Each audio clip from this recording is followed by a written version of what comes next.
BL 向上委員会のリスです。いきなりですが皆さん、どんなキスがお好みですか？今日は BL 史上最高のキスシーンを BL 歴30年の私が独断と偏見でランキング化。そのシーンがと思う方もわかると共感してくれる方もぜひコメント欄であなたの推しキスを教えてくださいね。それでは BL 史上最高なキスシーン第7位から発表します。第7位、恋をするなら2度目が上等。こちらの作品は編集者の宮田が仕事の依頼で大学教授の岩永を訪ねるところから始まります。しかしその相手は高校時代の初恋の人。過去の恋を封印し、それなりに生きてきた宮田。けれど再会をきっかけに仕事も私生活も全てが岩永のペースに飲み込まれていく。まるで止まっていた時が再び動き出すように。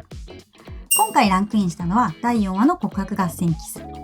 宮田が岩永の気持ちを一つ一つ確かめながら岩永に一歩ずつ近づいていって岩永からまずは僕と恋をしてみようよと告白を受け自らキスをするシーン。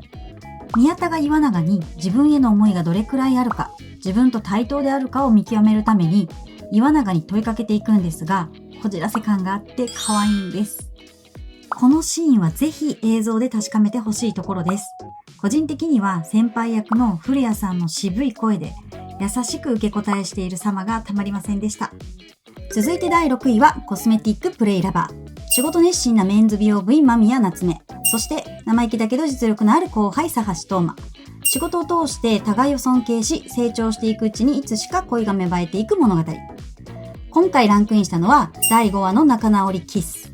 佐橋が海外研修前に喧嘩をして夏目が連絡するも音沙汰がなく帰国日に佐橋の自宅の前に佇んでいる夏目。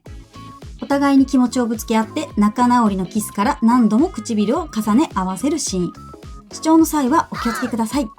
BGM なくリップ音を堪能いただける仕様になっております。この作品キスシーンが多いのですがその中でも5話がとてもいい雰囲気だと思っていたら監督さんの SNS で5話のキスシーンは主演のお二人に任せてほとんど演出されなかったと裏話を語ってくれていました。いや、納得のランクインなのではないでしょうか。共感いただけた方、いいねボタンお願いします。お次は第5位。40までにしたい10のこと。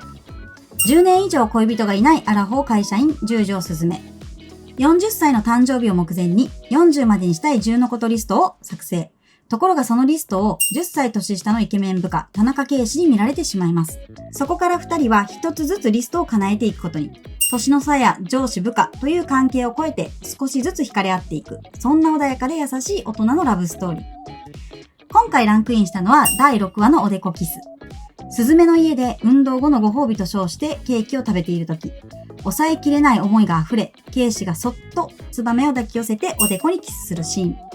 恋の始まりの何とも言えない緊張感と唇ではなくおでこにキスというのがエモすぎました。10歳年下の圭氏がいつもは敬語なのに急にタメ口に変わるのもあざといというかなんというか。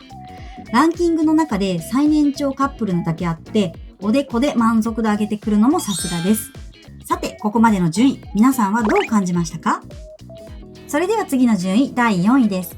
君には届かない。幼馴染で親友同士のピュアキュンラブストーリー。成績優秀で容姿端麗なヤマトと明るくてちょっと不器用なカケル。いつも一緒にいた二人がふとした瞬間にお互いを特別だと意識し始める。でも近すぎるからこそ素直になれなくてもどかしくも愛おしい青春の一瞬を切り取った物語。今回ランクインしたのは最終話の保健室キス。保健室のベッドに腰掛けて付き合ってくださいと思いを通じ合わせキスをするシーン。告白の緊張が解けてほっとしたカケルが教室に戻ろうとしたその瞬間、ヤマトは素早くカーテンを引き、カケルをそっとベッドへ押し倒す。ずっとこうしたかった。その言葉とともにゆっくりと唇が近づいていく。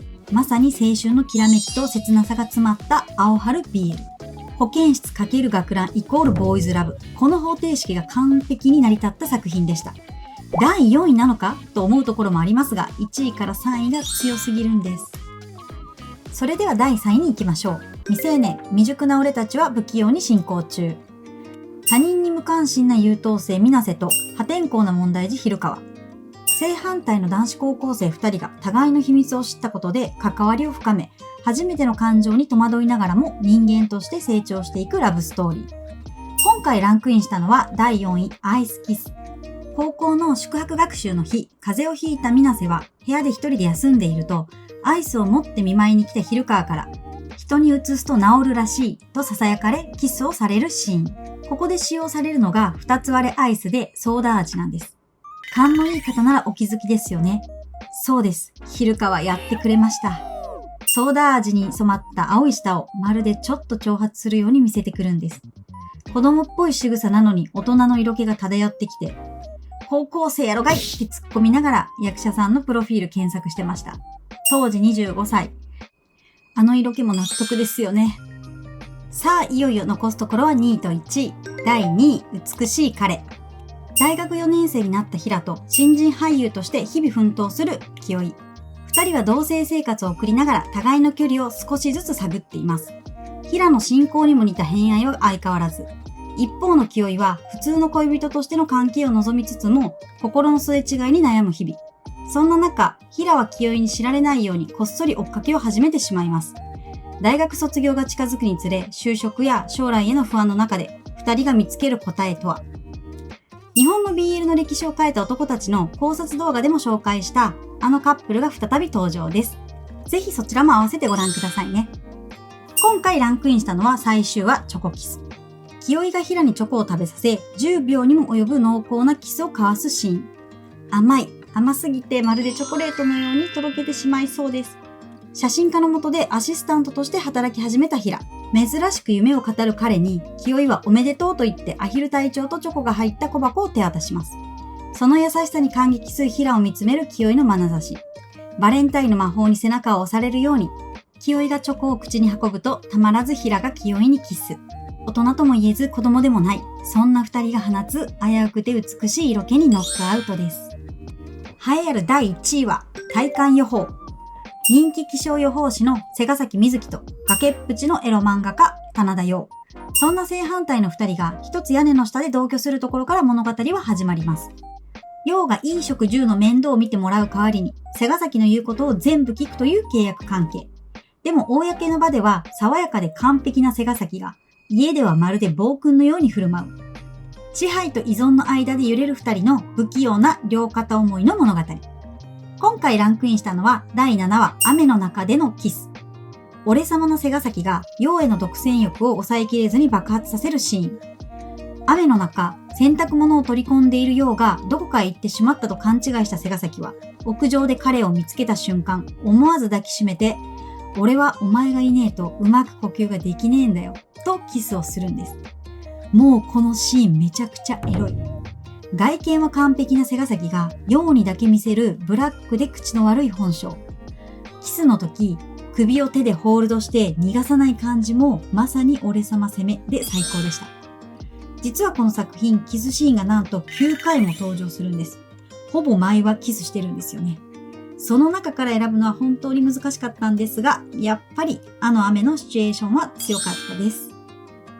今日の BL 史上最高なキスシーンランキングいかがだったでしょうか。1位から7位まで独断と偏見で選ばせてもらいましたが、皆さんの推しキスは入っていましたか？ぜひコメント欄で教えてくださいね。ここでしか聞けない皆さんの意見も楽しみにしています。そしてこのチャンネルでは BL ドラマ、映画の情報や考察、感想などもたっぷりお届けしていきます。もし楽しんでいただけたならチャンネル登録と高評価ボタンお願いします。今日紹介したキスたちのように恋の瞬間はいつでも甘く切なく刺激的。皆さんの BL ライフもこの動画でちょっと甘くなったら嬉しいです。それでは次回もお楽しみに。BL 向上委員会でした。